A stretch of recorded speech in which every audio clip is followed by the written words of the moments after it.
ವಿಧಾನ ಪರಿಷತ್ ಸಭಾಪತಿ ಹುದ್ದೆ ಅಲಂಕರಿಸಿದ್ದರಿಂದ ಪಕ್ಷಾತೀತ ಕಾರ್ಯ ನಿರ್ವಹಿಸಬೇಕೆಂದು ಜೆಡಿಎಸ್ ಪಕ್ಷದ ಪ್ರಾಥಮಿಕ ಸದಸ್ಯತ್ವದ ಸ್ಥಾನಕ್ಕೆ ಕಳೆದ 12ರಂದು ರಾಜೀನಾಮೆಯನ್ನ ಸಲ್ಲಿಸಿದ್ದೇನೆ ಎಂದು ವಿಧಾನ ಪರಿಷತ್ ಸಭಾಧ್ಯಕ್ಷ ಬಸವರಾಜ ಹೊರಟ್ಟಿ ಹೇಳಿದರು.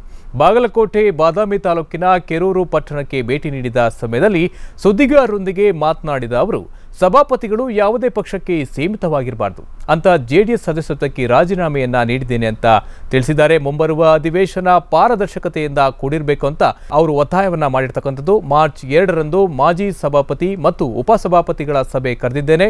ಅವರುಗಳ ಹತ್ರ ಸದನದ ಉತ್ತಮ ನಿರ್ವಹಣೆ ಬಗ್ಗೆ ಸಲಹೆಯನ್ನ ಪಡೆದು ಸೂಚನೆ ಮಾರ್ಗದರ್ಶನವನ್ನ ಪಡಿತೀನಿ.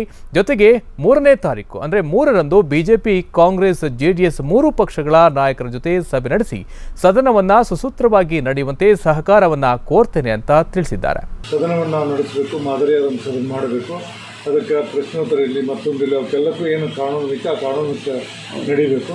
ದಯಮಾಡಿ ಸಾರ್ವಜನಿಕ ಬದುಕಿನಲ್ಲಿ ಜನರಕ್ಕೆ ನಾವು ರೆಪ್ರೆಸೆಂಟ್ ಮಾಡುವಂಥವ್ರು ಇಡೀ ಕರ್ನಾಟಕ ನಿಮ್ಮ ರೀತಿ ನೀತಿಗಳು, ನಿಮ್ಮ ಇರುವಂಥ ಕಳಕಳಿಗಳು ಜನರಿಗೆ ಹೋಗ್ಬೇಕು ಮತ್ತು ಒಳ್ಳೆಯ ಕಾರ್ಯಕ್ರಮ ಏನು ಹಮ್ಮಿಕೊಂಡು ಸರ್ಕಾರ ಅನ್ನೋದು ಜನರಿಗೆ ಮುಟ್ಟುವಂಥ ಕೆಲಸವನ್ನು ಮಾಡಬೇಕು.